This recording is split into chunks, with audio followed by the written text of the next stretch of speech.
सभी को नमस्ते। हम बौद्ध दर्शन के ऊपर चर्चा कर रहे थे। हमारा मुख्य विषय आज का बौद्ध दर्शन रहा है और अभी पूर्व हमने बौद्ध दर्शन के ऊपर ही चर्चा की और बौद्ध दर्शन में कार्य कारण के सिद्धांत की चर्चा की।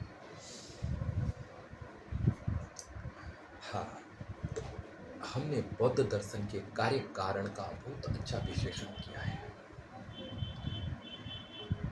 देखो, बौद्ध दर्शन ज्यादातर पारमार्थ की सत्य के अन्वेषण के लिए कार्यरत रहा है। बौद्ध दर्शन आत्म तत्व के विषय में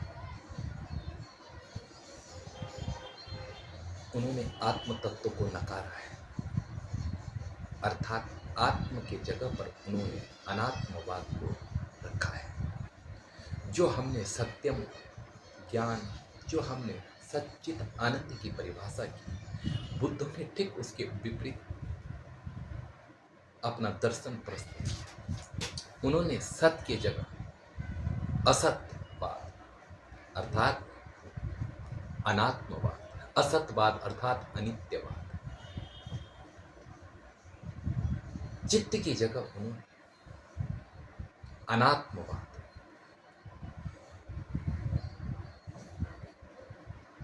अनित्य, अनात्म और जो यह आनंद है उसकी जगह उन्होंने दुख रखा है। तो ये जो इसलिए ये दर्शन जो है इसको विपरीतवाद भी लोगों ने कहा है।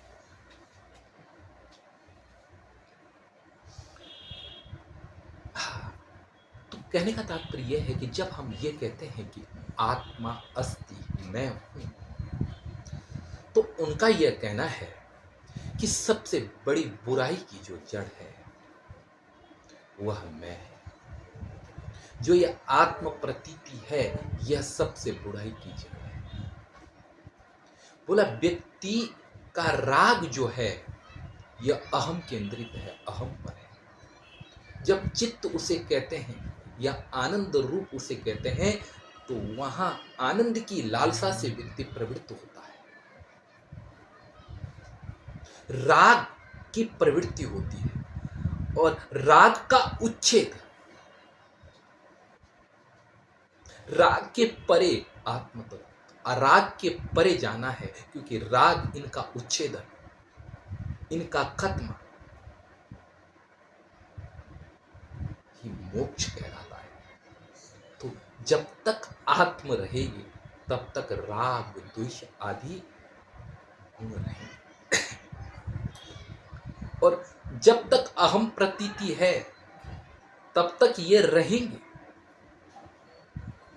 तो बोला इनका उच्छेद तब ही संभव है जब अहम से निवृत्ति हो, आत्मा से निवृत्ति हो, तब ही हम परे जा सकते हैं, वरना इनसे परे हम कभी नहीं जा सकते। तो इन्होंने आत्म के जगह अनात्मवाद को रखा है। ये कहते हैं कि आत्म कुछ नहीं, आत्म एक मानसिक दशा है जो जिसका निर्वाण हुआ है पंच स्कंदों से, आत्मा का निर्वाण। और ये कैसे, ये सब बताते हैं कि एक तरीका है बता रखा उनका कि कैसे कैसे आत्मा का निर्वाण पंच स्कंदों से। और इन स्कंदों पर अहम बुद्धि हो जाती है और उसी को ये आत्मा कहते हैं। कहने का तात्पर्य यह है कि जो हमें यह प्रतीति हो रही है, अहम माने मैं की प्रतीति हो रही है, यह कोई और नहीं कि यह क्या है, एक भौतिक भी होकर के अति भौतिक तत्व है। थोड़ा विचार करें, राहुल संस्कृत्यायन की इसमें विचारधारा को अगर देखा जाए तो ये आत्मा को अति भौतिकवाद में परिणित करते हैं और मध्यम मार्ग से प्रस्तुत करते हैं। शरीर भौतिक है और शरीर के संरक्षण के लिए कुछ विचार पैदा हो, शरीर के संरक्षण के लिए कुछ विचार पैदा हुए।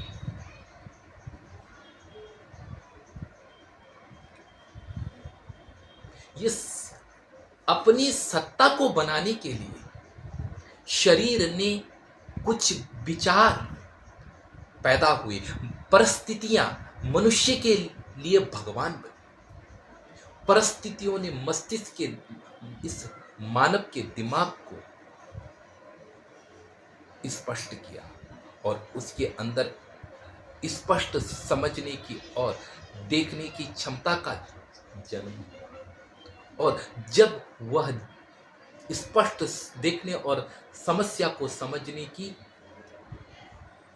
स्थिति पैदा हुई और उन समस्याओं से निपटने के लिए उसने विचारों का सृजन किया। उसके अंदर विचार और विचार प्रकट हुए कि इस समस्याओं से इस तरीके से निकला जा सकता है। ये विचार प्रकट हुए और इन विचारों को उसने संग्रह करते गया और इस संग्रह में, इस मानसिक स्थिति में, इन स्कंदों में अहमता का बोध होता गया और एक ऐसी स्थिति आई कि भौतिक शरीर से एक अलग पहचान मनुष्य ने अपनी बनानी शुरू की कि मैं आत्मा हूं, जबकि ऐसा कुछ नहीं।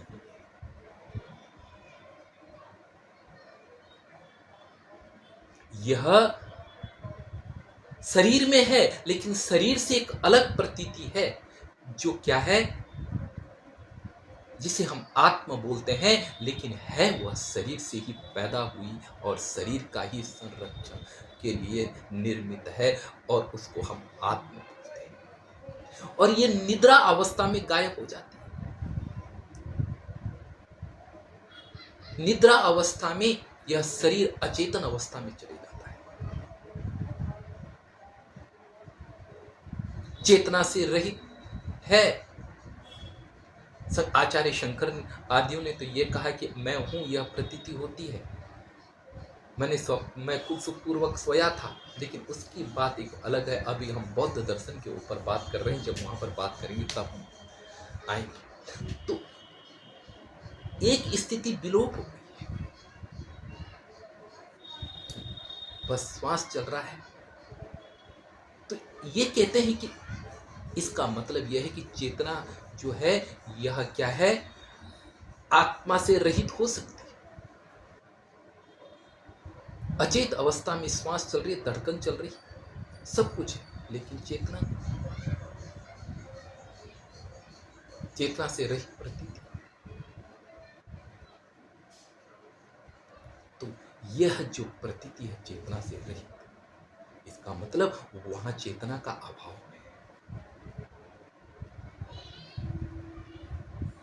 और जो भी हम देखते हैं, सुनते हैं, वो सब क्या है, प्रतीति से उत्पन्न है ना। कोई भी घटना हमने देखी या सुनी और मन के अंदर पैदा हो रही, वह भी भाव, विचार, दुख उसके साथ जुड़े हैं, अनेक कारण जुड़े हुए हैं। एक चीज तो है नहीं ना शरीर के अंदर की कोई मैं है, एकल चीज है। अनंतता आपको अपने शरीर के अंदर दिखाई देती है, अनेक विचार दिखाई देते हैं, अनेक भावनाएं दिखाई देती हैं, चल रहे हैं सब। और ये जो देखने की भी जो प्रतीति है ना, वह विलोप हो जाती है स्वप्न अवस्था। तो ये जो प्रतीतियां है, इन प्रतीतियों से इस बात की प्रतीति चलती है कि आत्मा जो है वह कोई चीज नहीं, वह संस्कृत है। वह क्या है, उनमें अनेकता है, अपने अंदर ही अनेकता है और उस अनेकता में एकत्व का बोध है ना? जैसे हम बोलते हैं ये पेड़ है ना, ऐसा बोला हमने कि ये पेड़ है या ये मैं, ऐसे जब हम बोलते हैं तो यह एक जो मैं बोल रहा हूं उस मैं में अनेकत्व है। जब मैं ये बोलता हूं कि यह पेड़ है तो यह एक पेड़ है, संख्या एक का प्रयोग कर रहा हूं, लेकिन उस एक संख्या के अंदर अनेक संख्या विद्यमान। एक पेड़ कहने का तात्पर्य यह है कि उसमें हजारों पत्तियां हैं, उसमें हजारों लकड़ियां हैं। तो एक जब हम कहते हैं तो एक में अनेकत्व होते हैं, एक में अनेक का ज्ञान है, और इसलिए वह हम उसे एक दृष्टि से एक कहते हैं, लेकिन वास्तविक वह एक है ही नहीं, वह तो अनेक है।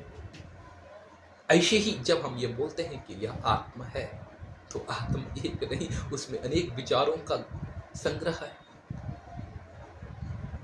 सामूहिक दृष्टि एक एक हमने सामूहिक दृष्टि में एकत्व बोध कर दिया है और उसी को ही हम आत्मा कहते हैं।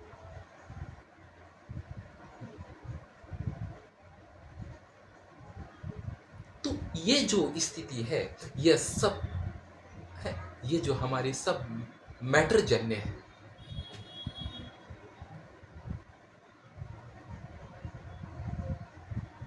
और ये जो सब स्थितियां हैं ये सब नष्ट होने वाली स्थितियां हैं।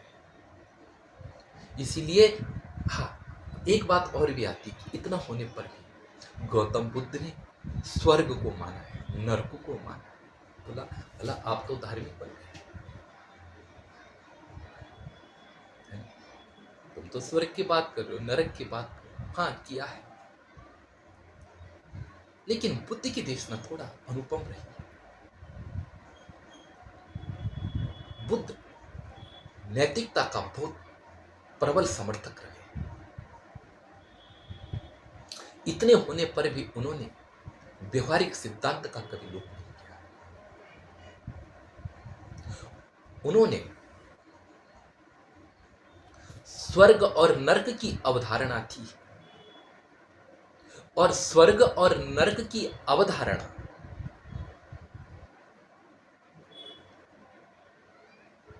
स्वर्ग नरक की अवधारणा में जो उससे बुद्ध से पूर्व की अवधारणा थी, यह याज्ञिक अवधारणा थी। यज्ञ के द्वारा स्वर्ग प्राप्त करना, स्वर्ग कामो यजेत, स्वर्ग की कामना से यज्ञ करना चाहिए। बुद्ध ने यजन को हटा करके उसके साथ में अहिंसा और मानवीय गुण जुड़े, ताकि समाज का उत्थान और कल्याण हो सके। वो खंडन करना नहीं, उससे उसका सही इस्तेमाल करके मानवीय उन्नति तर्क में उन्होंने इन चीजों को प्रस्तुत किया।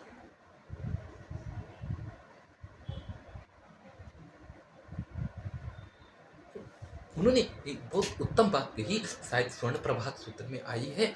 उन्होंने एक वो है कि प्रगतियात्मक बातें करते हैं, बताते हैं कि वहां पर शायद स्वर्ण प्रभात सूत्र में आ रखी है या समाधि राज सूत्र में आ रखी है, बौद्ध दर्शन की कहीं यह बात आ रखी है कि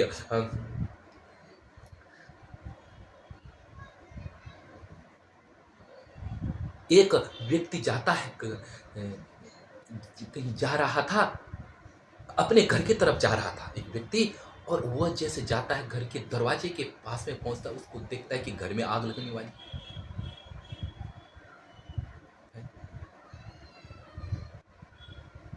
अब जब वो दूर से देखता है कि एक कमरे पर आग लग गई, अब ये क्या है, पूरे कमरे में फैलने वाली है ये आग, तो वह व्यक्ति चिल्ला करके कहता है कि बाहर आओ बाहर आओ। लेकिन छोटे छोटे बच्चे वो कैसे बाहर आए, वो तो क्या है, उनको तो कोई मतलब ही नहीं, वो तो खेलने में मस्त है। तो वह एक वाक्य इस्तेमाल करता है, मैंने मिठाई लाई है, जल्दी आ जाओ जल्दी आ जाओ। और जैसे ही ऐसा बोलता है, सारे बच्चे दौड़ करके उसके पास में आ जाते हैं, और थोड़ा देर में कमरे में आग लग जाती है और सब चल जाते हैं। बच्चे बोलते पापा आपने तो झूठ बोला, कहाँ मिठाई।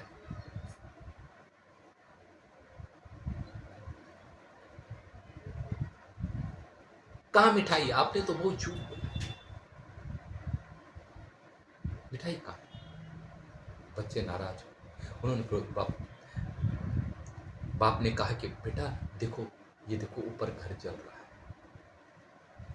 तो बच्चे ठहरे, लेकिन यह जो झूठ बोला गया है, यह झूठ लोगों उनको निवृत्त करने के लिए बोला गया है। इसीलिए झूठ होकर के भी उपकारी है, उपकार है, वरना विनाश हो जाए। बुद्ध क्या है, स्वर्ग की बात करते हैं, नरक की बात करते हैं, लेकिन श्रेष्ठ गुणों के संवर्धन के लिए यह सारी बात हो रही है। जो पूर्व के गुण थे, जो पूर्व के आदर्श थे, उनमें श्रेष्ठ गुणों को भर करके मानव अग्रसर करना है और ऐसी स्थिति में ले जाना है जहां पर उसे श्रेष्ठता का पता चल सके। एक बात और भी मुझे ख्याल है इस पर, शायद सौंदर्यानंद में आई है या कहीं आई है कि नंद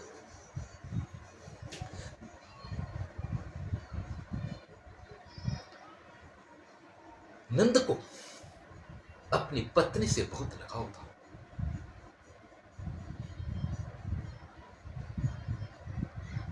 और उसको छोड़कर के बुद्ध के पास आ गया था। वो जब भी देखता बहुत, वो जब भी आता ध्यान पे लगता तो उसे अपनी सुंदरी की याद आती। मैं छोड़ गया। बुद्ध उसकी स्थिति को देखते हैं और बुद्ध कुछ सुंदरियों को बुलाते हैं। वह सुंदरी उस नंद को देखती है और जब उस नंद को देखती है उसके तरफ मुस्काती है। तो नंद के मन में जो सुंदरी की भावना थी वह उसको भूल जाता है और उनकी ओर आकृष्ट हो जाता है और वो कहता है कि कितनी सुंदर है। और वो अपनी जो उसकी प्रेमिका था थी उसको भूल जाता है और उसकी तरफ वह क्या है, आसक्त हो जाता है। अब वह गौतम बुद्ध के पास आता है। गौतम बुद्ध उससे बोलते हैं कि देख, तेरे इन सुंदरियों से मैं संपर्क करा दूंगा अगर तू इन श्रेष्ठ व्रतों का आचरण करे। और वह उसे श्रेष्ठ व्रत बता देते हैं। ब्रह्मचार्य के जो महानतम गुण हैं उन्हें बताए, सम्यक दृष्टि, ये जो आर्य अष्टांगिक मार्ग है इनका हम वर्णन करें, इनको बता दो और उसको क्या है, योग साधना की तरफ लगा देते हैं। एक समय ऐसा आता है वह जिसके लिए वो कर रहा था वह लक्ष्य छूट जाता है, क्योंकि लक्ष्य क्या है, साध्य के ठीक विरोध में है।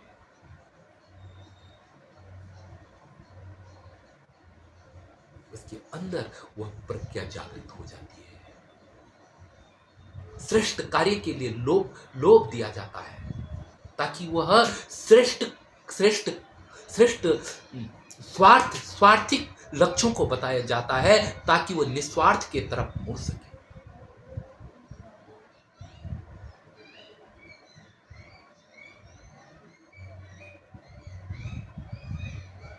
ऐसे प्रयोग करते हैं, आपको पता ना नहीं होता है, आपकी इच्छाओं का बहुत सारे लोग इस तरीके से प्रयोग कर देते कि आपको गुलाम बना देते। आपके मोह का, आपकी दया का, षड्यंत्रकारी आपकी दया का, आपके मोह का, आपके प्रेम का उपयोग करना जानते हैं। एक कथा करने वाला व्यक्ति अगर कहीं कथा कर रहा है, वह संगीत का प्रयोग कर रहा है ताकि आपके मन को अपने अधीन बना सके। वह ईश्वर की छवि के पीछे अपनी छवि को प्रस्तुत करता है और आपको पता नहीं, यही स्थिति होती है। तो कि एक ऐसा प्रस्ताव रखा कि जो क्या है, आपको श्रेष्ठतम स्वार्थिक है, लेकिन स्वार्थ से एक निस्वार्थ की यात्रा के लिए उन्होंने मार्ग का वर्णन किया और धीरे धीरे धीरे आगे बढ़ता है और त्याग और वैराग की तरफ आकर के मन से चले गए, चित्त सद गया विपासना में। ऐसी विपासना करते करते मन के शत्रुओं से मुक्ति हो गई।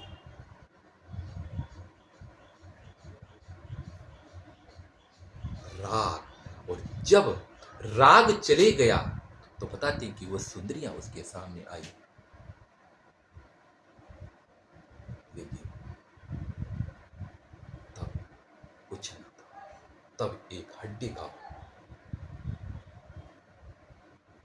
का ढांचा दिखाई दे रहा था। एक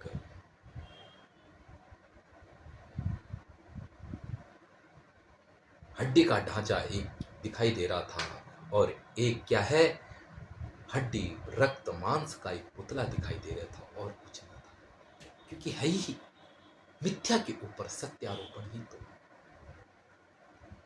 और क्या है, क्या सुंदरता है? कुछ सुंदरता ही नहीं, क्योंकि इस आकर्षण से ऊपर उठा करके परम सत्य को जीवन में ला प्रज्ञा का काम। तो कहने का तात्पर्य है कि गौतम बुद्ध ने स्वर्ग का भी वर्णन किया, नर्क का भी वर्णन किया, लेकिन ये इसलिए कर रखा है कि मानवीय चेतना का विस्तार हो सके और वो निर्वाण की ओर अग्रसर हो सके। ध्यान देना, मैंने पहले भी बताया था, 3 संदेह हैं, अशुभ, शुभ और परम शुभ।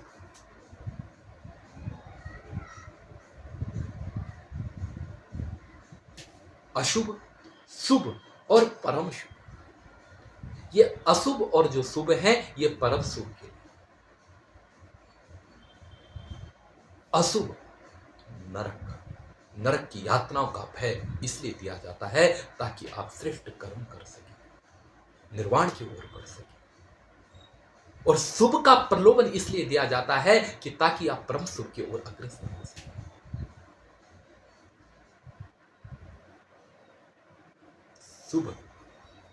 शुभ है स्वर्ग, अशुभ है नरक और परम शुभ है मोक्ष। ये दोनों व्यवहारिक हैं। व्यवहार ये क्या है? लोभ, आपके लोभ और भय का उपयोग करने के लिए है। और अंतिम में जो शुभ है उसका भी खंडन कर दिया जाता है ताकि आप परम सुख की बात जा सके।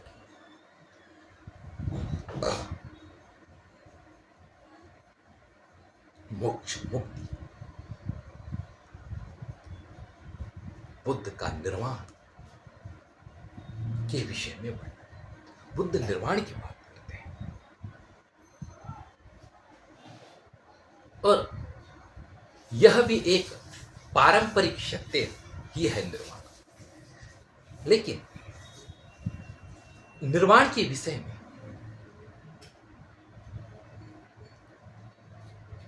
निर्वाण और मोक्ष क्या एक ही है या अनेक अलग है? देखो, निर्वाण का शाब्दिक अर्थ अगर देखा जाए तो बुझ जाना है, जो अश्वघोष ने किया है।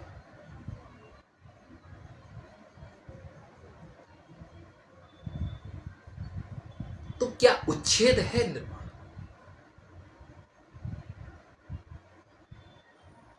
तो भगवान बुद्ध ने तो ये कहा है कि मैं राग उच्छेद की बात करता हूं, मैं राग उच्छेद हूं, मैं द्वेष उच्छेद हूं, मैं कपट उच्छेद हूं, इनके नाश की बात करता हूं। और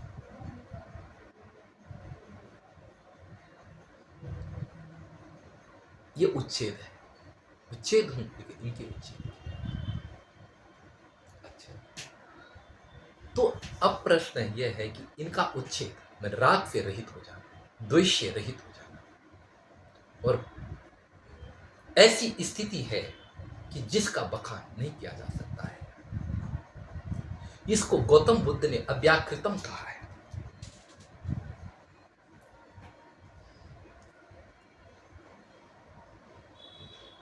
इसको अव्याकृत शब्द से उन्होंने कहा है, क्योंकि उन्होंने यह कहा, किसने पूछा कि निर्वाण के बाद बुद्ध रहते हैं क्या? कोई जवाब नहीं, क्योंकि उत्तर ही क्या हो सकता? उत्तर वहां का क्या उत्तर दिया जा सकता है? अगर उपनिषदकारों की भी माने तो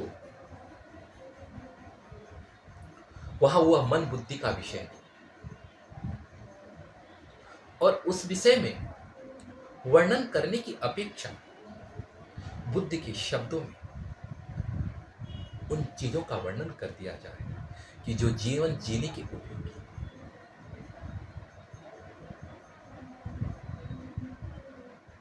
जीवन जीने के उपयोगी तथ्यों का वर्णन करना बहुत उत्तम है। तो देखो, एक बात ख्याल आए कि गौतम बुद्ध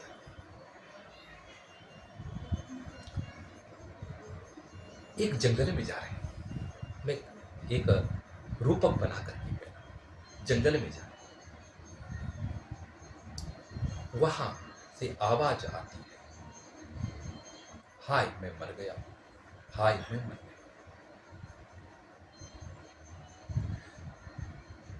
गौतम बुद्ध आवाज सुन करके उसके पास जाते हैं, उस व्यक्ति के पास में जाते हैं, उस व्यक्ति को गोद में उठाते हैं। गौतम बुद्ध उसका एक बाण को निकालते हैं, जैसे निकालने वाले ही थे, वो कहता है, बुद्ध रुक जाओ, पहले ये बताओ कि ये बाण किसने मारा, वो किस जाति का था, उसके माता का नाम क्या था, उसके पिता का नाम, उसने मेरे क्यों ये बाण मारा,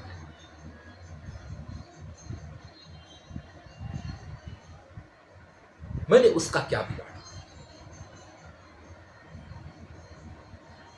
भगवान बुद्ध ने कहा, भाई रुक जा, ये प्रश्न तू बाद में खोजते रहना, पहले मेरे को बाण निकालने दे, तुझे निर्वाण करने दे, बाणों से रहित कर।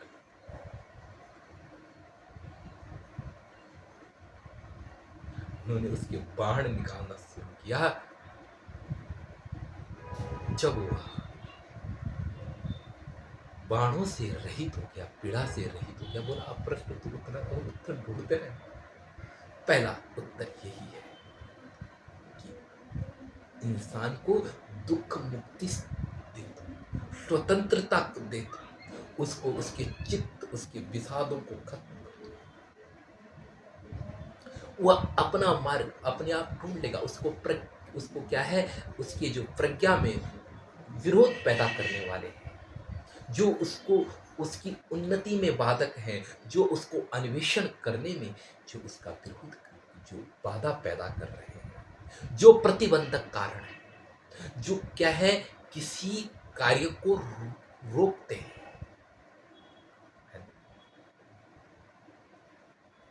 उनको हटा दिया जाए। वे जब हट जाएंगे, व्यक्ति स्वतः ही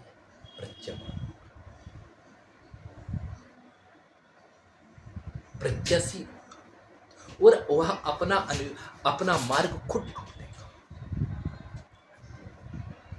प्रज्ञा बुद्ध का मार्ग है, बुद्धेर मार्ग। इसलिए बौद्ध बुद्ध की संतति को भी तो कहा जाता है, लेकिन बौद्ध बुद्धि की संतति को भी कहा जाता है।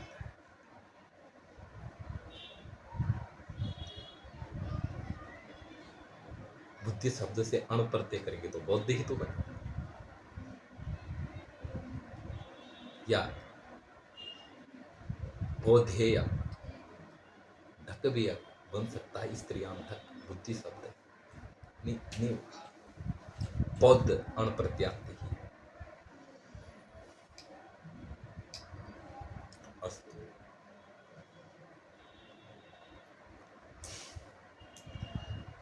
अब हम देखते हैं कि जो ये मार्ग है, बुद्ध, इसलिए तो बुद्ध को बताओ क्या गुरु नहीं, उनको कहा गया है उपाय कौशल, उपाय कौशल शतेर धर्मे निर्दिशन्ति अथ देशयन्ति च। बुद्ध इतना ही बुद्ध में है कि वह क्या है, उपाय, हजारों उपाय कौशल के द्वारा आपको क्या देते हैं, देशना देते हैं। उपाय कौशल का क्या था, उपाय और कौशल,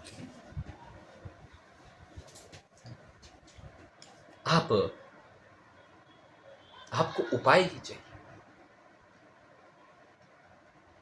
आप उपाय खोज सकते हैं और बुद्ध यही देते हैं। और ध्यान देना, बुद्ध की वास्तविक परिणति आपका जीवन है, ये भी मैं आपको बताऊं। बुद्ध हो सकता है कि कभी एक व्यक्ति रूप में रहा रही हो, लेकिन बुद्ध व्यक्तित्व है।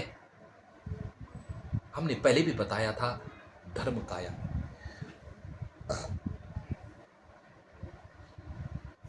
रात्रि का समय है, बुद्ध चलित ध्यान में चल रहे हैं।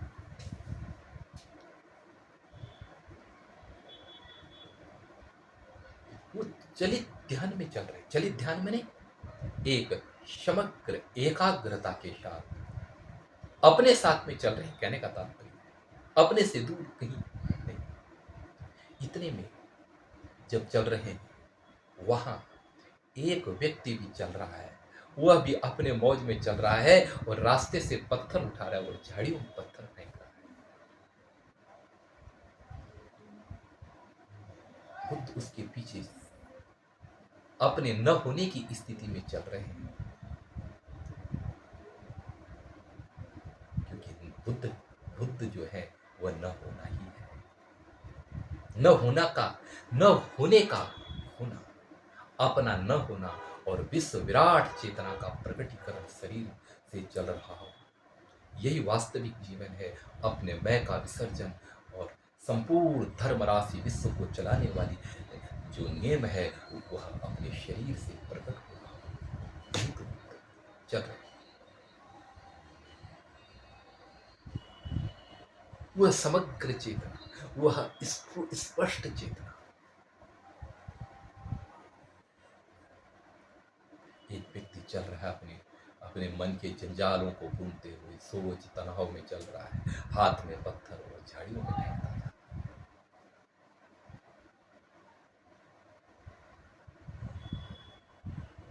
अपनी बेहोशी की निद्रा में चल रहा है। बुद्ध उसके पीछे चलते गए,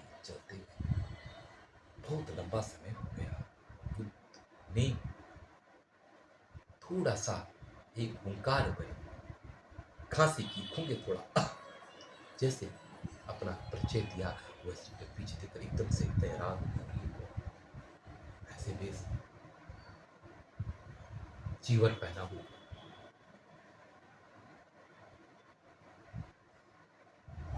तुम कौन? एकदम से पहले तुम बोला, रुक।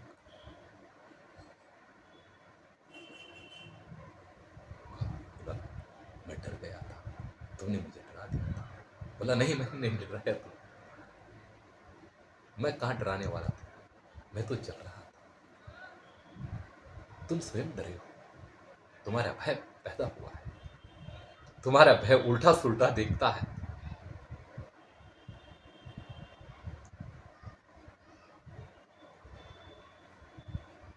तुम्हारे भय उल्टी छवि बनाता है, तुम्हारा ये भय तुम्हें तुम्हारे सामने उल्टी छवि बना करके तुम्हें भगाता और दौड़ाता है।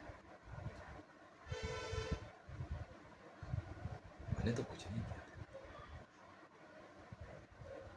बुद्ध ने कहा, तू ये बता कि तू वहां से यहां तक आ रहा था, अचेत निद्रा में आ रहा था और तू पत्थर फेंक रहा था, तुझे पता है कि तेरे पत्थर फेंकने से क्या क्या नुकसान हो सकता है?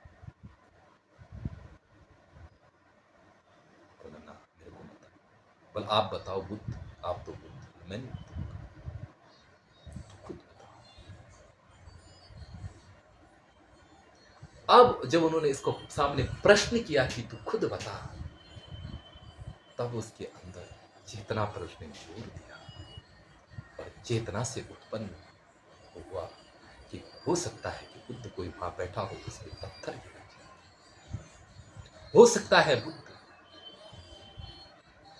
कि वहां कोई जानवर बैठा हो, उसके पत्थर गिर जाए। हो सकता है बुद्ध कि मेरे पत्थर चलाने से जंगल के प्राणियों को दुख हो रहा हो और वो डर रहे हो। उन्होंने उसने अनेक उस प्रश्न के उत्तर देने से ये किया। बुद्ध ने कहा यही है बंद, तुम्हारे अंदर बुद्ध है, लेकिन उसे कोई जगाने वाला तो चाहिए। बुद्ध एक चेतना का स्पष्टीकरण है, प्रज्ञा का स्पष्टीकरण है। आपकी बेहोशी को तोड़ करके बौद्धिकता को बाहर लाने की स्थिति है।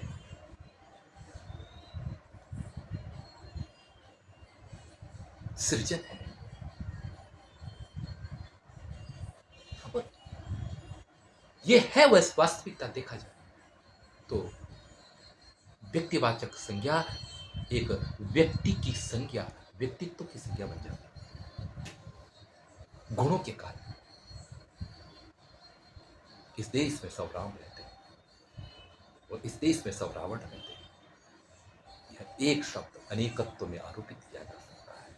एक व्यक्ति का व्यक्तित्व अनेक में आरोपित किया जा सकता है उसके गुणों के आधार पर। बुद्ध एक प्रज्ञा चेतना है, मानवीय चेतना श्रेष्ठतम चेतना है, जगी हुई प्रफुल्लता है। वह प्रयोगवादी है। उनके पीटकों से यह पता चलता है, उनके प्रश्नों से, उनके संवाद से पता चलता है कि वह कोई हमसे संवाद कर रहे हैं। लेकिन पुनरुक्तियां भी बहुत है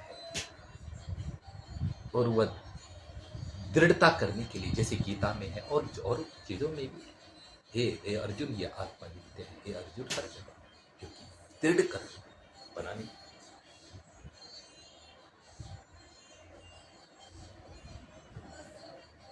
तो बुद्ध अनात्मवादी, लेकिन अनात्मवादी होकर के व्यवहारवादी। उन्होंने कोई भी बात कही तो कार्य कारणबद्ध कही।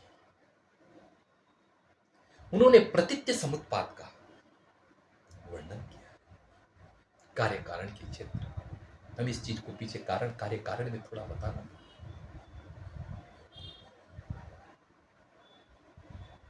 प्रतित्य समुत्पाद को लेकर के नागार्जुन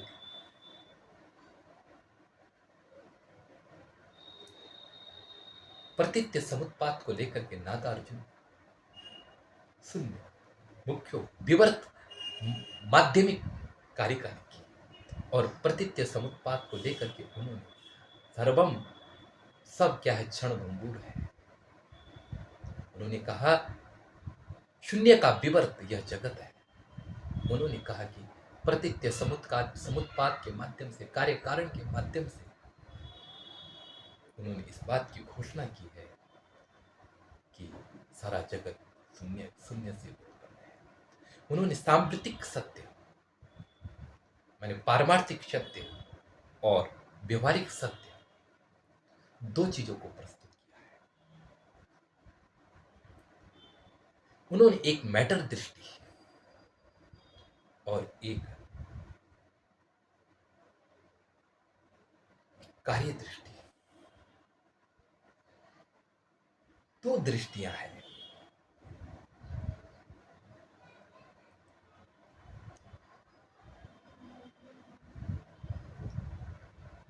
आप जब आपने सोने का हार बनाया, आप उसे गले में पहनते, आपके लिए हार है। और जब आप उसे सोनार के पास, स्वर्णकार के पास में बेचेंगे, उसके लिए वो सोना है। दृष्टि अलग है। एक मैटर की दृष्टि और एक वस्तु जगत की दृष्टि।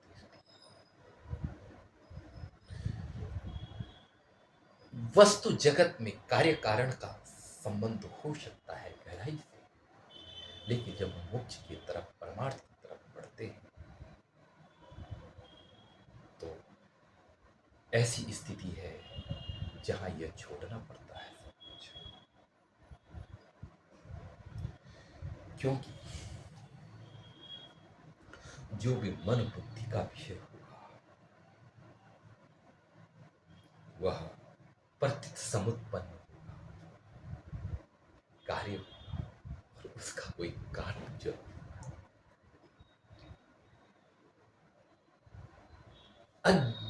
आप दो चीजें, एक ज्ञात है एक अज्ञात है। आप अज्ञात की व्याख्या ज्ञात से नहीं कर सकते। आपका मन ज्ञात वस्तु में फंसेगा। रूप आकार रंग गुण, गुण रूप आकार।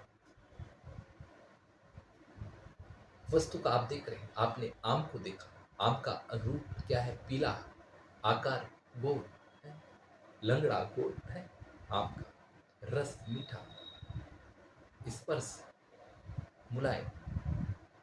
ये सब क्या है? वस्तु के गुण हैं और इन गुणों का समुच्चय आम। ये सब जो है, ये सब आकार रंग रूप, ये सब क्या है? इनको आपकी ज्ञान इंद्रियां समझ सकती हैं, क्योंकि ये रंग रूप आकार के ही समझने के यंत्र हैं। लेकिन जो रंग रूप आकार से रहित है, उसकी व्याख्या कैसे की जाए? ये ज्ञात के साधन जो है अज्ञात में प्रविष्ट नहीं कर सकते।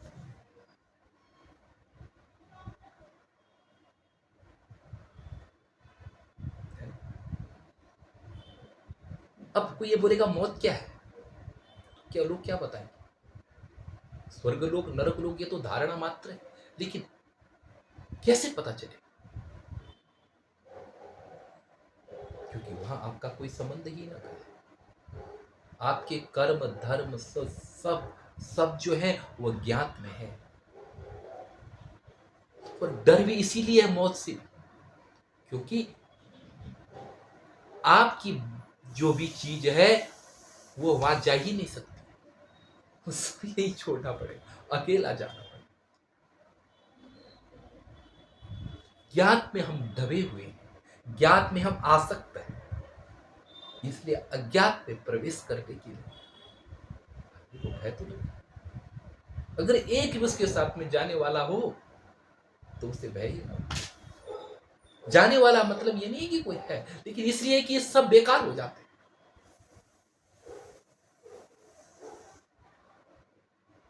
ये सब बेकार हो जाते हैं। ख्याल आए मुझे?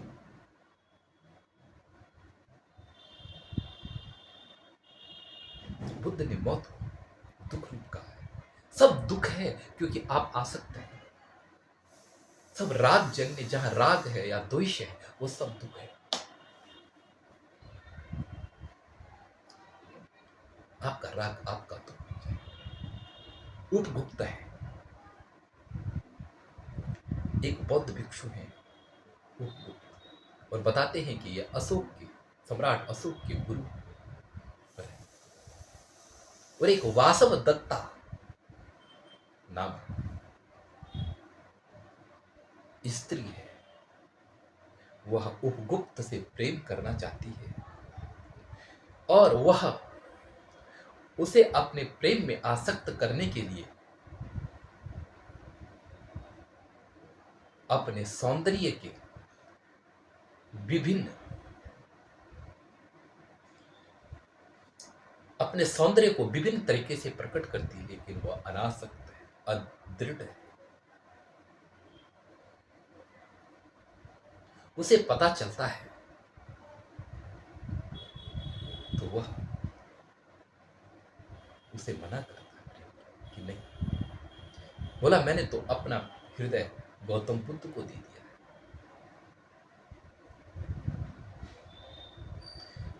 वह फिर उस जहां वो वासव दत्ता है उसको छोड़ करके, उस गांव को ही छोड़ के निकल। बहुत लंबा समय बीतता है। एक दिन उपगुप्त अब उस गांव की तरफ चल पड़ते हैं। नदी का किनारा है। हाय मैं मर गई, हाय मैं मर गई, रो रही है, रोदन की आवाज आती। उपगुप्त इस आवाज को सुनता है।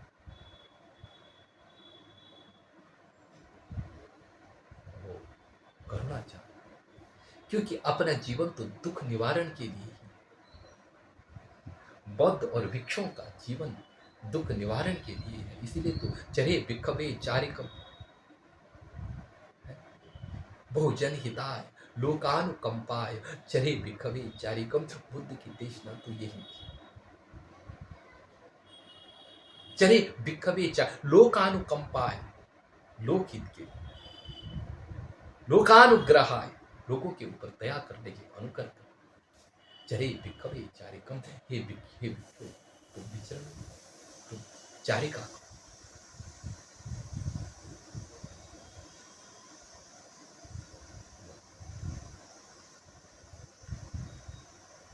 वासव हृदय जग गया, करुणा भाव जग गया।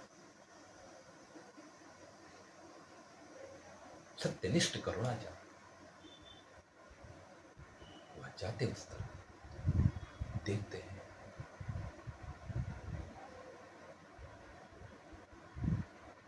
ओ, ये तो वासव है। वह उसके पास जाते हैं, उसको देखती है वासपा और उपगुप्त दोनों की नजरें मिलती है।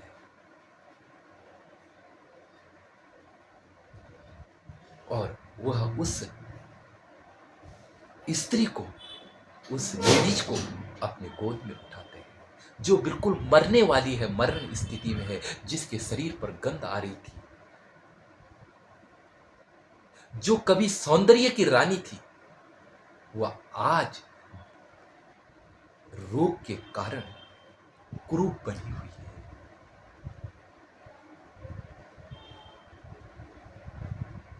वह उसको उठाते हैं गोद में। वह कहती है, वासव दत्ता कहती है कि उपगुप्त, जब मेरे पास सौंदर्य था तब मैं तुमसे प्रेम करती थी और मैंने तुम्हें प्रेम निमंत्रण दिया, लेकिन तुम मेरे पास नहीं आए। लेकिन आज मेरे पास कुछ नहीं है। आज मैं बिल्कुल मरणासन और एक क्या है, अपवित्र हूं, और आज तुम मेरे पास क्यों आए? वह उपगुप्त कहता है कि मैं तुम्हारे शरीर से नहीं, मैं तुम्हारी आत्मा से प्रेम करता हूं। आज मैं तुमसे प्रेम करता हूं और मुझे यह लगा कि आज मेरी आवश्यकता तुमको है।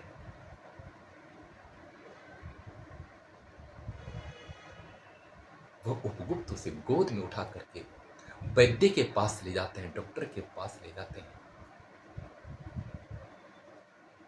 और उसे दिखा करके उसे उसके घर में जाते हैं, उसकी सेवा करते। एक त्यागी व्यक्ति जिसने घर बार छोड़ दिया है, भिक्षु बन गया है, लोक उद्धार के लिए, लोक कामना के लिए, लोक कल्याण के लिए सब कुछ लुटा दिया है, ऐसा व्यक्ति, ऐसा भिक्षु उसकी आज सेवा में लगा हुआ है।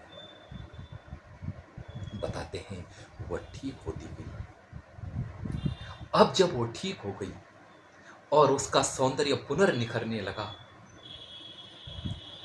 रात्रि का समय था, रात्रि का सोने का समय था। बगल वाले कमरे पर भिक्षु सोने जाता है और बगल वाले कमरे पर वह गणिका, वासव दत्ता गणिका सोने जाती है। बस रात को शयन होता है, प्रातःकाल गणिका उठ करके भिक्षु के कमरे में जाती है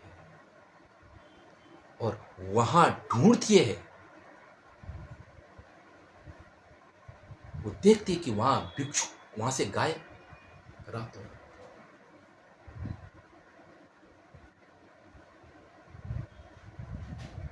वो आती है, रोती है कि हे प्रभु, वो कहाँ गया? वो जिसने मेरा उद्धार किया वो गया कहाँ? वो मेरे को छोड़ के चले गए। बहुत दुखी होती है और कपड़ों को हटाती है। उस कपड़े के अंदर एक पत्र मिलता है और उसमें लिखा था कि अब मेरी जरूरत तुमको नहीं है।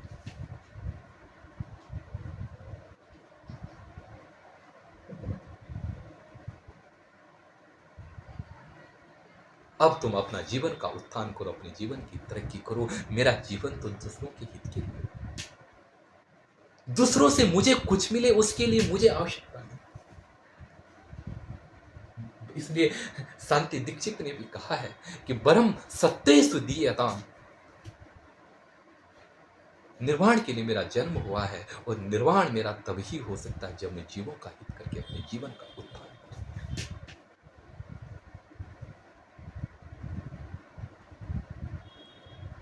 इसलिए हमेशा मैं यही कहता रहता हूं कि आप लोग वो काम करें, ईश्वर से वंदना करें कि ईश्वर यह अनित्य शरीर किसी के काम आ जाए। मेरा जीवन चरपाई या खाट के अंदर रोग से न मरे, प्रत्युत लोगों के उपकार करते हुए मेरे हाथ मेरे प्राण जाए, ये ईश्वर से वंदना। ये तुम्हारा कर्म होना चाहिए।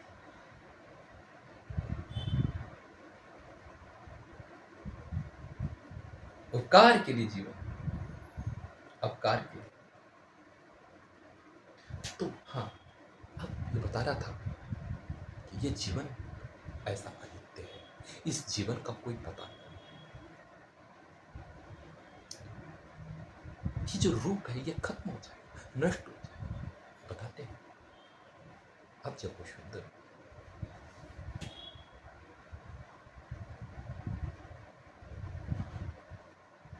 अब जब वो ठीक हो गई,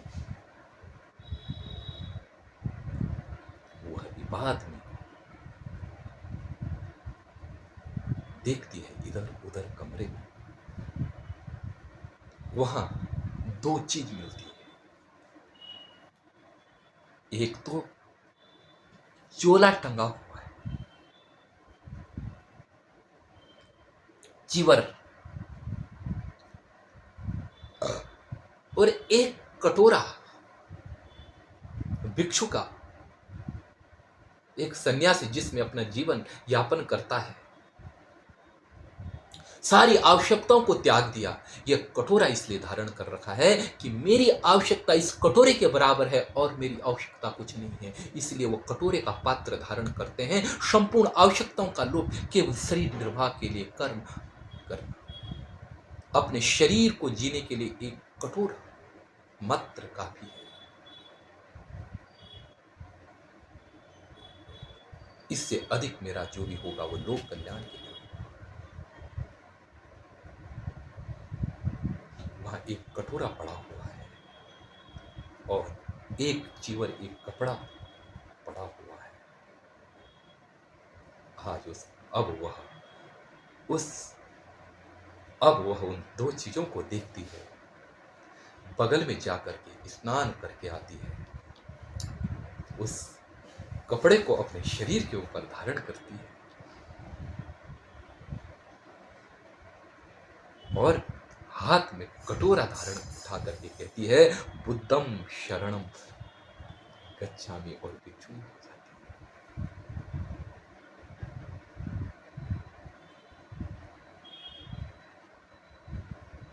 यह अनुपम सत्य है, यह महानतम सत्य है, यह करुणा दया सत्य का, यह शरीर अनित्य है कहने का तात्पर्य। इस अनित्य शरीर में, इस अनित्य शरीर से आप महानतम गुणों को, इस अनित्य शरीर में आप महानतम गुणों की सुगंध को इस तरह धाम में फैला दो, धूपबत्ती बुझ जाएगी, धूपबत्ती मिट जाएगी, गंध अमर रह जाएगी।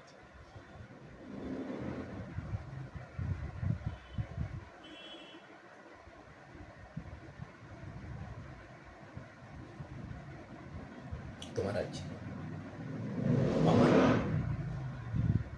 तुम्हारा जीवन शाश्वत हो।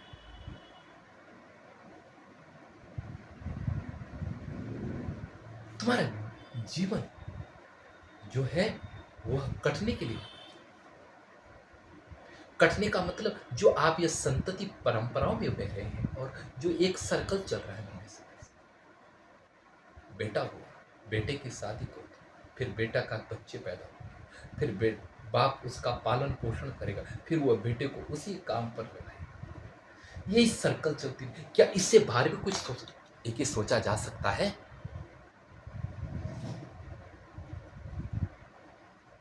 और यदि इससे बाहर आ सकते हैं, ये सब आपकी आसक्ति का बंधन है, ये सब आपको बांधने का एक तरीका है। ये सब क्या है? आपका काम एक स्वच्छंद स्थिति में आप उसको सृजित कर सकते हैं। आपके अंदर काम है, आपके अंदर पर दूसरे लिंग के प्रति आकृष्ट होने की जो ऊर्जा है, उस ऊर्जा को आप रूपांतरित करके महानतम में परिणित कर सकते हैं। बस आपको आपकी कामना के माध्यम से, आपकी स्त्री विषय कामना, स्त्री की चाह ने आपको परिवार में बांध दिया है, और उस चाह के साथ आप क्या है, अपने परिवार का भरण पोषण कर रहे हैं। लेकिन अगर उसी चाह को आप विश्व प्रेम में बांध दिया जाए और यह भाव आपके हृदय में आ जाए कि मैं क्या सेवक हूं और यह संसार मेरे लिए उपकार का भाव है। भगवान बुद्ध ने महायान में यही तो कहा है कि मेरा जीवन लोगों के लिए, अंधों के लिए आंख बने। मेरा जीवन जो नहीं चल सकते हैं उनके लिए, जो चरण विहीन है उनके लिए पांव बने। मेरा यह शरीर किसी न किसी रूप में काम, यही तो है। और इसी में ही बौद्ध दर्शन की मूर्ति, न काम स्वर्ग राज्य न भोगम न पुनर्भव, ये जो है ये सब महायान से परिणित होकर के प्रज्ञा पारमिता, षड प्रज्ञा पारमिता इसका अनुभव।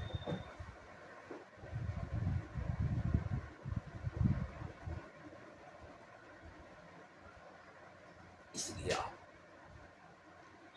यदि बौद्ध दर्शन पढ़ते हैं तो उसमें बहुत ही सुंदर बात। तो हमने देखा कि अनित्यता, जीवन अनित्य है, जीवन में शाश्वत कुछ नहीं।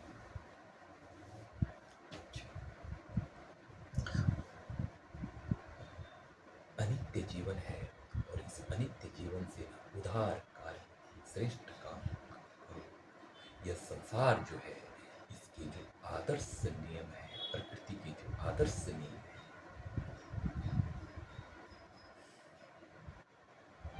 इस आदर्श नियम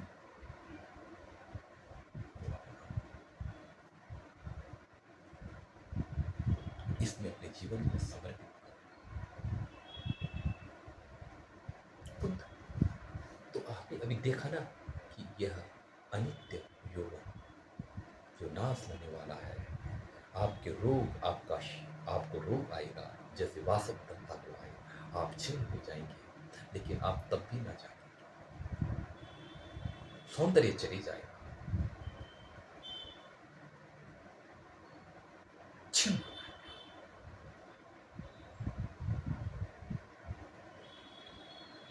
तो ये वासव दत्ता बताते हैं आगे की घटना कि जब यह वासव दत्ता ठीक हो गई, भिक्षु हो गई, तो कोई व्यक्ति उसके प्रति आकृष्ट होता है,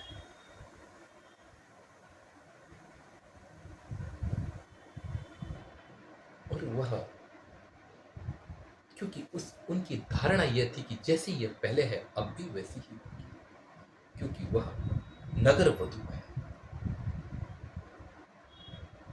उस समय नगर वधु प्रथा थी, ऐसे कहा जाता है। नगर वधु प्रथा का तात्पर्य है कि नगर जो सुंदर स्त्री होती थी उसे नगर की वधु घोषित कर दिया जाता था। अब यह आगे की तरफ बढ़ती है और इसके प्रति एक कोई दूसरा व्यक्ति आकृष्ट होता, वो कहता है कि तुम कितनी सुंदर हो, और वह उसका पीछा करने लगता है। एक दिन वह उसने कहा, उसने निमंत्रण दे दिया कि कोई बात नहीं, 8 दिन बाद मेरे पास आना। 8 दिन का समय दे दिया। 8 दिन बाद वह वासवदत्ता का नव प्रेमी आता है। वासवदत्ता को बड़ा पति होता है, उसमें बदबू आ रही है, उसके चेहरे की तरफ देखता है, बोलता तुम्हारा सौंदर्य कहाँ है? तुम इतनी सुंदर हो रखी थी, वो कहाँ है तुम्हारे सौंदर्य? कहाँ गया तुम्हारा सौंदर्य? वो इशारा करती, वो जो हुए ना, वो गड्ढा है, वो सामने जो पत्थर है, उस पत्थर को उठा करके मेरा सौंदर्य देखना।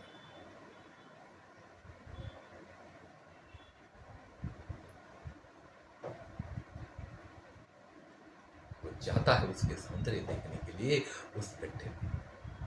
उस गड्ढे को जैसे उठाता है, वहां से केवल बदबू ही बदबू। बोले क्या है? उसने क्या है, अपने लिए दस्त की गोली खाई थी और वहां पैखाना किया था। बोला मेरा सौंदर्य क्या तुम्हें क्या दिखाई देता है? पैखाना ही है। पर वहां गया, इतना तेरा सौंदर्य सब पैखाने में खत्म।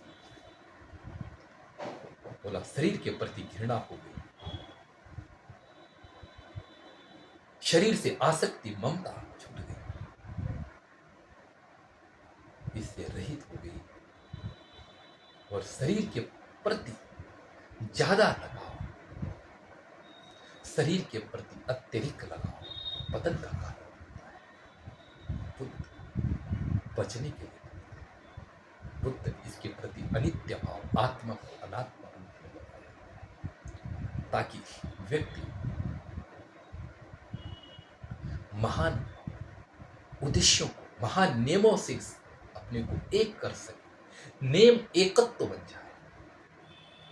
आप नियमों के साथ एकत्व इसलिए नहीं स्थापित करते हैं कि नियम और नियमात अलग हो जाता है। जब आप ही नियम की सत्ता आपकी सत्ता है तो फिर कुछ नहीं, स्वतः ही परिणति है। एक बात, बुद्ध में क्रिया है लेकिन करता है, कर्ता कल्पना है, क्रिया से कर्ता हो सकता है।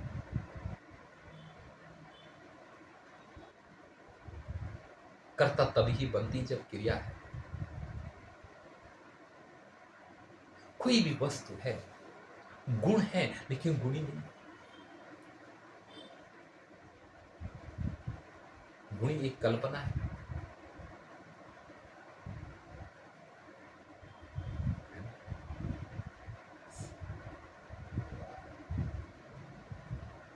एक जिसे बोलते हैं वो अनेक है।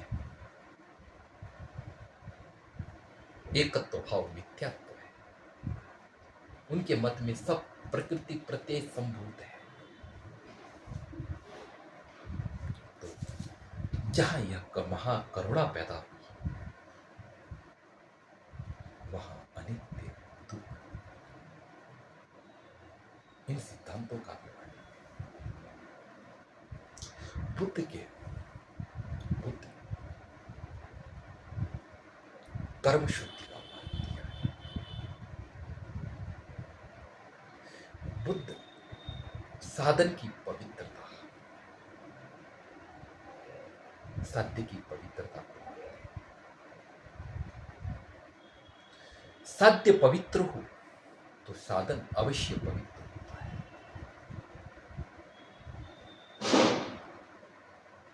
बुद्ध कहते हैं अगर आपका कार्य पवित्र है तो आपकी सफलता भी पवित्र रूप से परिणित होगी। आपका कार्य अगर गलत है और उससे अगर मान लो बात आपको सफलता मिल भी गई तो वह भी अपवित्र ही है। क्योंकि कार्य के गुण, क्योंकि साधन के गुण साध्य में आ जाते हैं।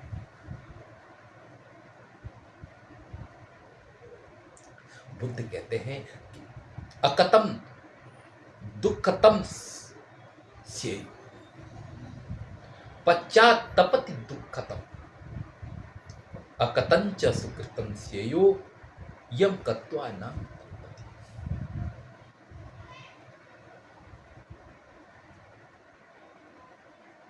बुद्ध कहते कि अकतम दुखतम से दुखतम अकतम से,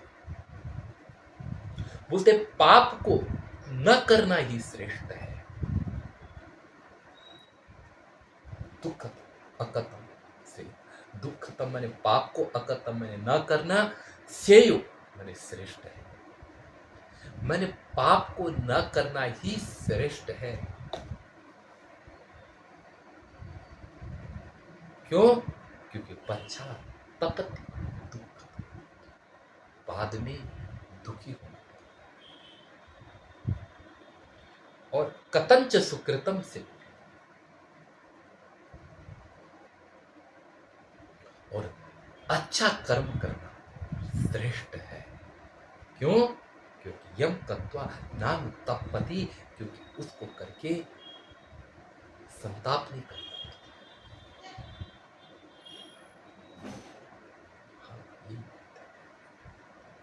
देखो, अगर श्रेष्ठ कर्मों को कर रहे हैं, अगर आप श्रेष्ठ कर्मों को कर रहे हैं, आप अच्छे कामों को कर रहे हैं, तो आपके अच्छे काम ही श्रेष्ठ हैं।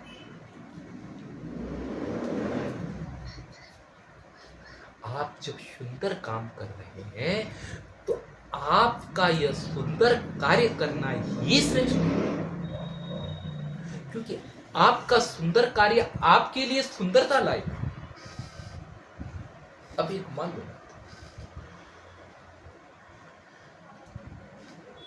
कोई व्यक्ति यदि किसी को मार करके विजय प्राप्त करना चाहता है और उसे विजय मिल भी गई, हत्या करके, मार धाड़ करके उसने विजय को प्राप्त कर लिया, तो आरंभ कहां से हुआ? किस साधन से आपने उस कार्य को आरंभ किया? हत्या करने से आरंभ किया। तो हत्या करने से, मारने से, पीटने से आपने राज्य को लिया। इसका तात्पर्य यह होगा कि आपका जो काम है उसे जो राज्य मिल गया, उस राज्य में वो काम सदा होते ही रहेंगे, क्योंकि वो हत्या और मारने से लिया गया है। और वो सदा शत्रु पक्ष भी आपको मारने के लिए सदा तत्पर रहेगा, क्योंकि द्वेष से किया गया काम हमेशा क्या है? द्वेष को ही जीवित रखता है। आपकी सफलता में द्वेष ही जुड़ा हुआ होगा, शांति में।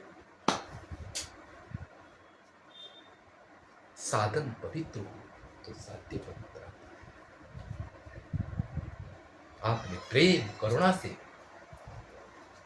अपना काम करके दूसरों का हित करते हुए अपने कार्यों को किया है, तो आपके कार्य के सफल होने पर आपको अत्यधिक प्रसन्नता होगी। आपका कार्य स्थायी होगा।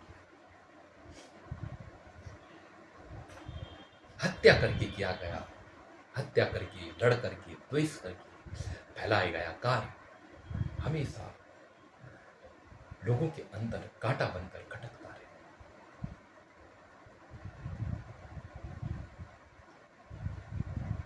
इसलिए क्या है कि वो काम मत करो जिससे आपको भविष्य में बोलते हैं अकतम दुखतम से, पाप न करना श्रेष्ठ है, क्योंकि उसको करके पश्चाताप अंतिम में होता है।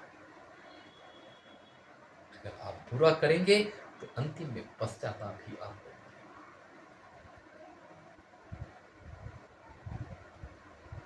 अंत में आपका फल पश्चाताप मिलेगा। अबे मैंने इतनी मेहनत की, इतना सब हो गया, आज हार हार मिली।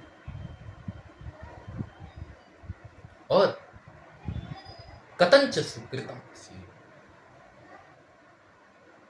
और अगर क्या है, श्रेष्ठ काम करना अच्छा है, उसको करने के बाद आपको कोई पश्चाताप नहीं, प्रत्युत क्या है, प्रसन्नता। ये ये सूत्र इतना ही नहीं, ये सूत्र, इस सूत्र से आपकी जीवन में स्वतंत्रता भी कायम है।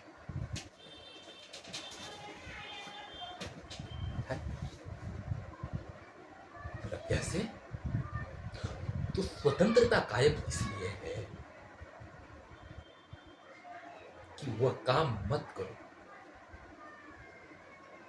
जिससे आपका व्यक्तित्व संकुचित हो जाए, संताप से भर जाए। यही तरीका है जिसमें आपको संकोच, ग्लानि, जिस काम को करने में संकोच, ग्लानि या अपने को छिपाने का भाव पैदा हो रहा हो, उस काम को शुरू करिए।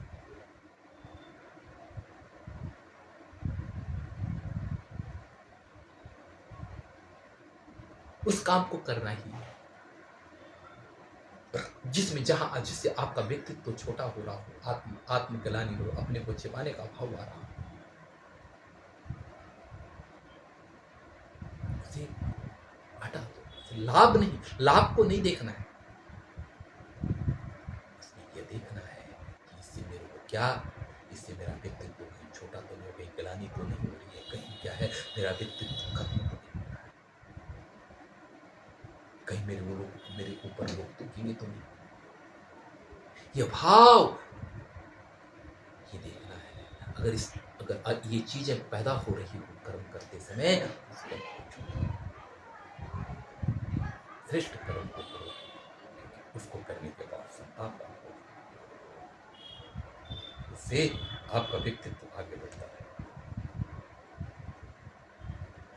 क्योंकि श्रेष्ठ कर्म करने के लिए ही समाज छूट देता है।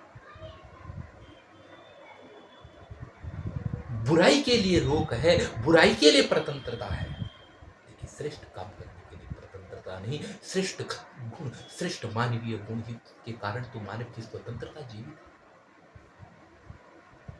है। अगर श्रेष्ठ कर्मों पर ही रोक लग जाए तो मानव स्वतंत्र,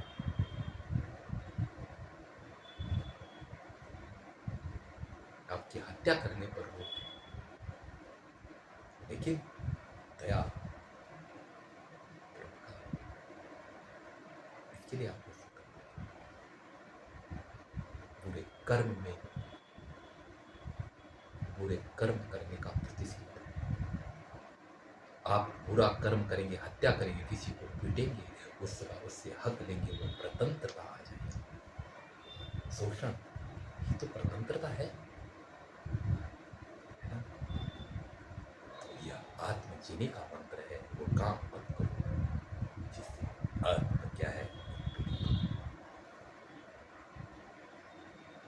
वास्तविक यह है कि पीछे कहा था ना, ये क्या कि भद्र, जो भद्र पुरुष होते, भद्रोपि पश्यते। और देखो एक चीज और भी, कि जिस समय काम करते हैं ना, जो व्यक्ति अच्छा काम कर भी रहा हो, उस समय हो सकता है कि उस समय उसको थोड़ा दुख देखना पड़े। भद्रोपि पश्यसि, पश्यति पापम यावत भद्रम न पश्यति। जो कल्याण काम कर रहा हो ना, जिस समय वो काम कर, उस समय अंगुली करने वाले, उसको संताप देने वाले भी बहुत हो जाएंगे, बुरा लगेगा, अंदर हो सकता है कि दुख हो, भार की पीड़ा के कारण दुख, लेकिन यदा पच्यति भद्रम, जब सफलता भद्रता की मिलने लगी, कल्याण कार्य की मिलने लगे, यदा पच्यति भद्रम, भद्र भद्राणि पश्यति, जब कल्याणकारी कर्म पकने लग जाता है, तो अच्छा करने वाला व्यक्ति अच्छा हो, बीच में थोड़ा सा दुखा, काहे चिंता, उनसे नहीं डरना, डरना उनसे है कि जो अपने अंदर उठ रहे भाव है, गलानी है, क्योंकि बुरे कर्म करने पर पहले ही आत्मा निषेध कर देती है। मैंने कितने बार देखा है, जो चोर होता है, जो गलत रास्ते पर जाता है, उसकी आत्मा भी पहले उसे मना कर देती है, लेकिन स्वार्थ का अंधा बहुत खतरनाक होता है, कल्याणकारी चीज को।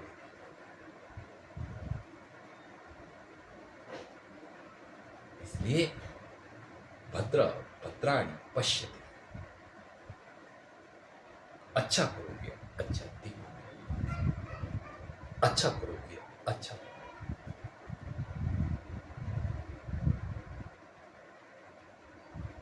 समर्पित कर दो जीवन को अच्छाई की, प्रज्ञा को स्फुटित करो, प्रतित्य समुत्पाद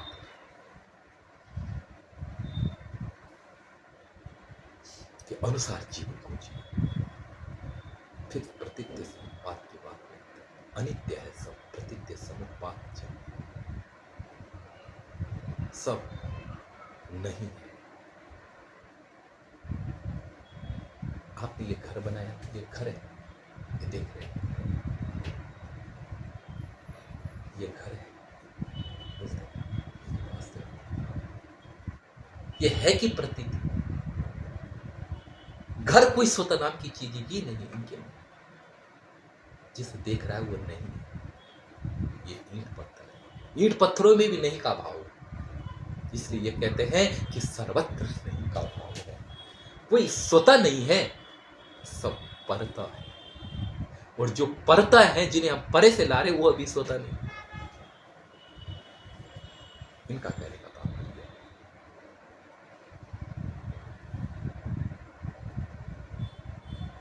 सब प्रतित्य समुत्पन्न है, कार्य कारण की सीमा से बंधे हुए हैं, सब क्षणिक है।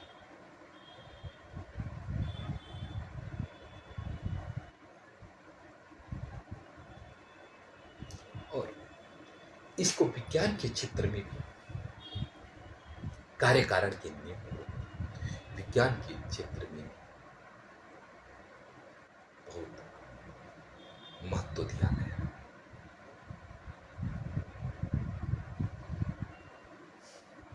यस्मिन सति इदम होती, ये चीजें होगी तो ये चीज होगी, इसके न होने पर, यस्मिन इसके न होने पर यह नहीं, ये कार्य है।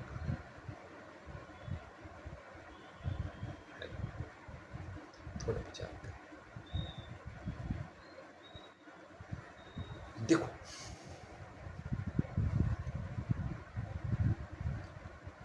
जो घटना बदलती हो, हट जाती हो, विज्ञान के क्षेत्र में थोड़ा विचार करते हैं इस नियम के ऊपर। देखो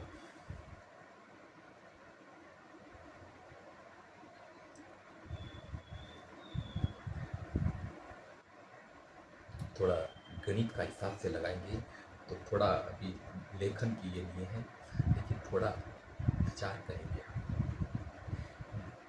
मान लो बात है,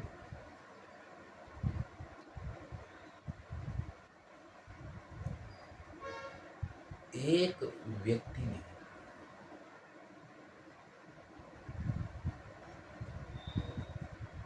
आज, एक व्यक्ति रोज शराब पीता है और वो दिन प्रतिदिन वो कमजोर हो रहा है।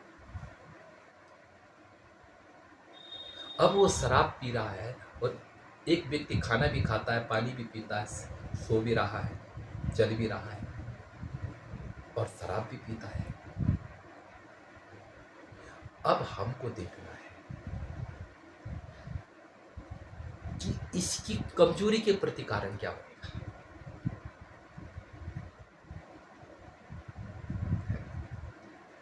तो देखो, हमने देखा कि किसी ने ये कहेंगे कि ये क्या है, यह गंदा खाना खा रहा है इसलिए कमजोर हो रहा है। मतलब पोष ये क्या है कि मतलब इसने आज अ, उड़द की दाल खाई है इसलिए ये कमजोर हो रहा है।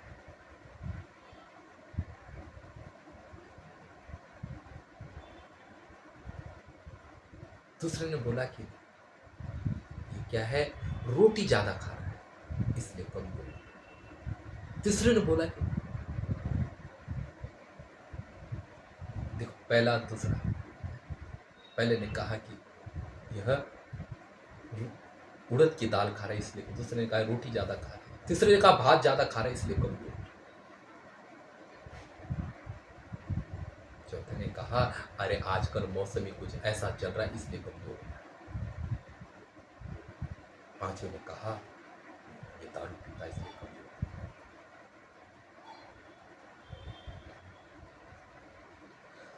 अब इनमें कौन सी सत्य बात होगी? किस कारण, क्या वो कमजोर दारू के कारण, क्या खाने के कारण कमजोर? कारण कितने आ गए, बहुत आ गए ना, कारण कितने बता दिए बहुत, लेकिन परफेक्ट कारण कौन? जिसके होने पर वह होगा और जिसके हटा देने पर वह नहीं, वही परफेक्ट कारण मानते। तो अब हमने देखा कि एक व्यक्ति क्या है, उसी खाने को खा रहा है, वैसा ही पानी पी रहा, वैसे ही रोटी खा रहा, उड़द की दाल खा, वो कमजोर नहीं हुआ। इसका मतलब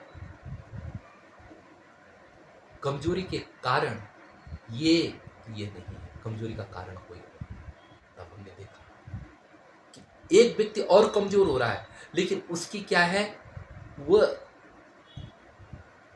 उन चीजों को नहीं ले रहा है जो पहले वाले कमजोर व्यक्ति ने लिए, वो दूसरी चीजों को ले रहा है, लेकिन साथ में शराब भी पी रहा है, कमजोर हो रहा है। इसका मतलब कुछ घटनाएं तो बदल गई, हट बदल रही है, लेकिन एक घटना यह है कि जो सभी के साथ एक रूप में है, शराब है और कमजोरी है। बार बार हमने इसको देख लिया है, अतः यह साइंटिफिक तथ्य है, शराब से कमजोर होता है, ऐसा निष्कर्ष यस्मिन् सति इदम होती, इसके होने पर यह होगा, यह कारण है तो इसे कार्य का।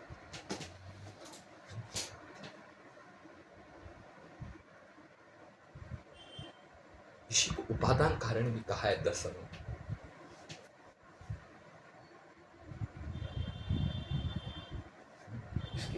इसको गणित के तरीके से भी हम घटाएंगे, लेकिन थोड़ा सा लेखन की समस्या है। तो ये जो दार्शनिकता है, यह जो भव्यता है, इससे मानव की उन्नति होती है। तो बुद्ध ने कार्य कारण सिद्धांत, प्रतीत्य समुत्पाद, हेतु प्रत्यय से उत्पाद कार्य उत्पन्न होता है। हाँ, थोड़ा सा, क्योंकि हमको बौद्ध दर्शन को समापन करके आगे उपनिषदों के ऊपर भी विचार करना है, इसलिए हम आगे भी थोड़ा सा विचार कर देते हैं, फिर हम आगे, फिर हम इसको बंद करते हैं। बुद्ध ने एक विज्ञानवाद भी है, धर्मवृत्ति ने इसका वर्णन किया है, और इसी बात को लेकर के गौड़पाद आचार्य ने अजातवाद की सिद्धि की है अपने से, और ये ऐसा लगता है कि थोड़ा सा बस रूपांतरण कर दिया गया है, मैंने गुणात्मक परिवर्तन कर दिया गया है तो वही, लेकिन उसका एक गुण बदल दिया है, बस इतना ही हुआ है। देखो, दो चीजें हैं, एक प्रवृत्ति विज्ञान है और एक निवृत्ति विज्ञान है ना?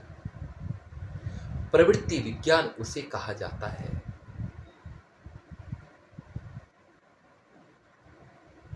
जो जिसे हम ऊपर से देखते हैं, जो परिवर्तन हो रहा है, वह प्रवृत्ति विज्ञान है, और जिसमें परिवर्तन हो रहा है वह आलय विज्ञान।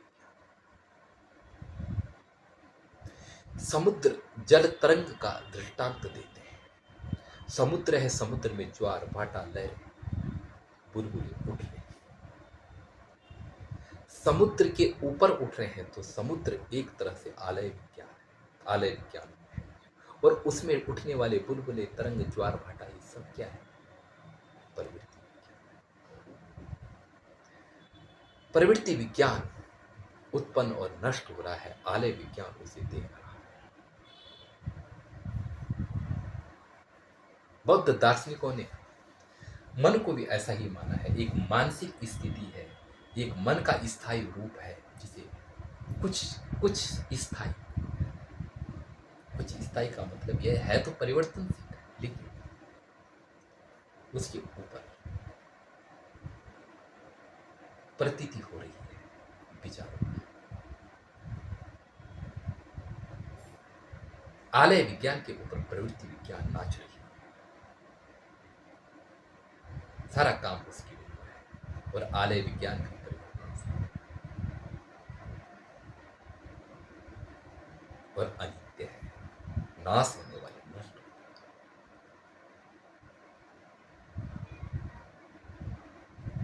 यह विज्ञानवाद का कहना है। यह आत्मा नाम की कोई चीज ही नहीं, ये सब क्या है? प्रवृत्ति, आलय विज्ञान का ही खेल है, जिसके ऊपर ये प्रवृत्ति विज्ञान है। और अब देखो, थोड़ा हट करके विचार करेंगे तो आचार्य शंकर ने इस नब्ज को पकड़ा, या इनके दादा गुरु, उन्होंने कहा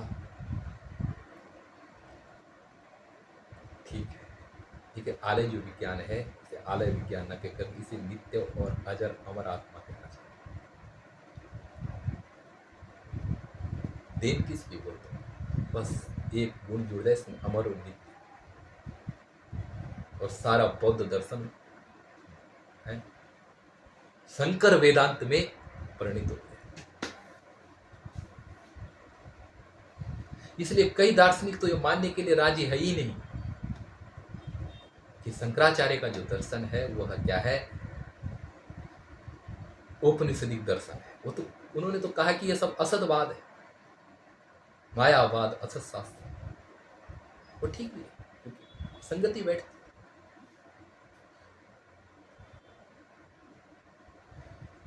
तो उन्होंने अजर अमर जोड़ करके ब्रह्म ब्रह्म रूप में परिणित हो गया।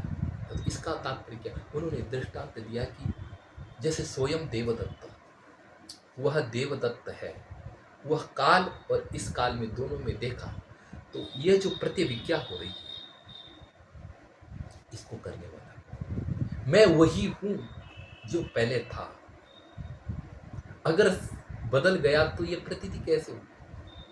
जो मैंने पहले देखा उसको मैं आज भी समझ रहा हूं, तो अगर पहले देखने वाला नष्ट हो गया तो ये प्रतीति होनी नहीं चाहिए कि मैं वही हूं। इसका मतलब आलय विज्ञान नहीं है, आत्मा है, और अद्वैत वेदांत की ओर अग्रसर होना समझाता है। अस्तु, बहुत विचार कर दिया है, बोलने के लिए बहुत कुछ है। अब हम इसके बाद केन उपनिषद के ऊपर विचार करेंगे। कोई आग्रह नहीं, कोई अपना दर्शन नहीं, केवल एक शिक्षा, शिक्षा रूप में है। आप इसको अपना जीवन बनाएं, यह आपकी खुशी है, और इसको आप अपना जीवन ना बनाएं, यह आपकी खुशी है। हमने जैसा था और हमारे मन में जो भाव आया, हमने उसे वैसा कर दिया। इसलिए कोई आग्रह नहीं, और आग्रह को रखना भी नहीं है। हमें आपको न तो बौद्धिस्ट बनाना है, और न हमें आपको सनातन धर्म के ग्रंथों को पढ़ करके हिंदू बनाना है। उद्देश्य तो अपना यही है कि आप एक अगर आपको यह लगता है कि यह मानव उपयोगी है तो आप इसे सहर्ष स्वीकार कर लें, और अगर आपको यह लगता है कि यह मानव उपयोगी नहीं है, छोड़ दें। परिक्का पिक्का मत बचो। अत्ता शरण विरत, अत्ता दीप, अपने शरण में, अपने दीप, अपने प्रकाश, आत्म चेतना की उद्दीप्त प्रकाश में विश्व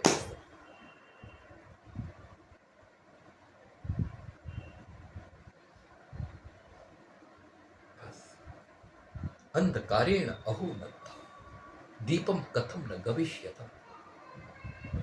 ये जगत अंधकार से भरा है, तुम अपने अंदर दीपक को क्यों नहीं खोजते? दीपक को खोजो, खुद के प्रकाश में। आपका आप एक दीपक जगेंगे। हो सकता है कि आपके प्रकाश में प्रकृति के रहस्य होंगे। आप ज्ञान विज्ञान कर कार्य कारण प्रज्ञा शील समाधि प्रज्ञा का आपके अंदर स्फुटन होगा, तो इसे तो विश्व मंगल है, मानव मंगल है। तो मैं अपनी वाणी को यहीं पर विराम देता हूँ। सभी को नमस्ते, शुभ रात्रि।